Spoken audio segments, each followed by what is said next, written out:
Hey everyone, Rob here, and it's been a little while since I did a video, but if you are checking in, I had done a live stream just the other day where we traveled to the new eruption with a drone, and unfortunately, well, you can see the end result here. So in this video, we can see that, of course, we parked near a town called Vogur. You can see how windy it was. That should have been red flag #1 for us. But we thought, hey, if we park here, perhaps this drone can get far enough to the volcano to get some good shots. So started out well, as you can see, and we'll just sort of skip through as we go through. It's quite a far distance. I think it was around 3 or so kilometers. We can see the drone going through and trying to make its way all the way to the brand new eruption that's been going on. So if we sort of slow it down here, you can see we're basically right there. The problem that we were running into, of course, is the battery life on drones, especially if it's windy, is not the best. So what ended up happening is you can kind of see it here is the drone said, hey, we're going to have to turn around. We only have enough battery for the return home based on the distance and everything like that. And so it constantly was just trying to go back. You can see it turned around there and then it tried to fly back. Now the problem was it was flying towards the wind and the wind was sort of flying towards it. You can see these black things coming out from the top of the video. And what that is those propellers being blown down into the camera frame.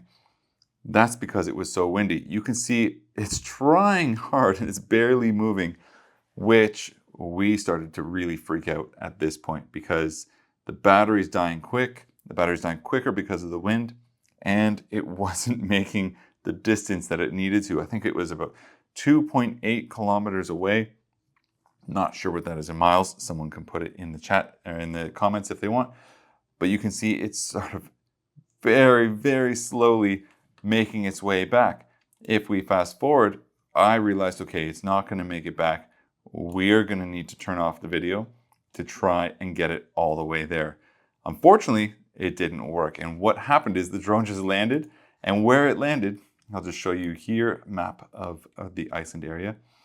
The airport is right here on the left, Keflavik International Airport. Vogur is here. The new eruption is kind of down here. And then there's the Blue Lagoon. So the eruption is kind of in this area here. The parking lot we were at was right here. So this is where we parked. It's a great view of the eruption. So if you are in Iceland and you look for a nice view, park here. And there's a small walk. You can kind of check it out right there. It's a really, really nice view. But the drone ended up right around here. I think it was somewhere around here that we ended up finding it. But we knew where the last location was when it went. And so we decided, you know what? We're going to walk it. Now, all of these lines that you see going across, those are fissures. And you can see right here how deep they are. Mind you, it was in the news that someone went at night and fell through some of these fissures and broke his leg, I believe it was. But we were extremely careful. We wanted to get the drone. So the distance was around 2 kilometers. But not only did we have to walk that, we had to find the drone. And we thankfully eventually did find it. And what the result of that is you can see, well, we decided to just give it another try. And we opened up, put in a new battery on the drone. And you can see here, we said, all right, we're closer. As you can see here, this is where we were standing. The eruption is super close to where we were. We're going to set off the drone and we're going to get this good shot. We're going to try our best to get it, even though it was windy and even though, we figured we're in a good spot. So I'm going to fast forward a little bit here for you. It's still quite a ways away to the eruption, and you can see just how much is on fire. So if we sort of play it around here, you get an idea of all of this burning underneath the earth and the lava. You can see it in the distance, but this is why they say it's a dangerous area. Look at all of that, lava coming off and all that really hot area that you don't want to be standing around because who knows when another fissure is going to open up. So we were quite far away. So, we had this drone, and then we said, okay, we need to start trying to bring it back. I'm going to scrub through. Again, we were faced with this idea that it was too windy, and we started to think, okay, this is too close to the eruption. We are not going to be able to get it back. So trying as hard as we can, try to go as low to the ground as possible, as you can see, inching its way back. And eventually, and if we go through some of these videos here, we just eventually had it hit the ground, and as you can see here, tried to land it in somewhere nice and soft within some grass. And we fast forward, it didn't take too long to get to it.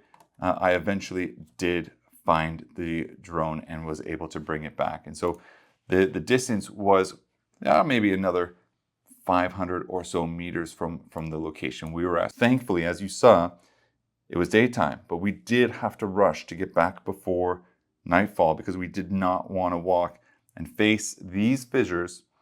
Some of them, you're crossing it and it's just like blackness looking down, and you don't want to fall in because who knows where it is. Now, a lot of people are going to be talking about, where is this in terms of the actual, maps that the meteorological office is putting out. You can see here, this line is the sort of eruption. This is where all the lava is coming out. And where we were was actually north of it. So we weren't even in this purple area. We were kind of up in this area, which is off of the map. So we didn't even get as close as this. Looking at the, danger assessment map that they have as well. Again, we were not in any of this red area. The eruption was here. So, really, according to this map, we should be able to even get closer and just kind of be here. Maybe not recommended because of the, the line is in this direction. So maybe this might not be the best. But we were far enough away that we were not in any of this designated danger zones. It was really quite nerve-wracking though to be there, even though we knew we were kind of in that safer area. There were other people there, but again, I remind you, if you are going to risk it and go off track and get closer, do not go at night, or if you are going at night, bring a friend, bring flashlights, and don't walk side by side, because if one of you falls into a fissure, the last thing you want to do is, both get stuck. You want to be able to get back. So if we look again at some of these videos, we can see as it goes over these fissures, there's a lot of them. And I know it doesn't look that deep, but trust me, it's just darkness below. And we were crossing one and some stone started shaking below my foot. And it's one of those times that I've never been quite so scared in recent times. So just a quick update of where we're at in terms of the eruption itself. I'm just going to do another update on what the status is. So I just wanted to do a quick update and just thank you all for watching, tuning in, and if you're on the live stream, I hope you enjoyed it. Thanks so much.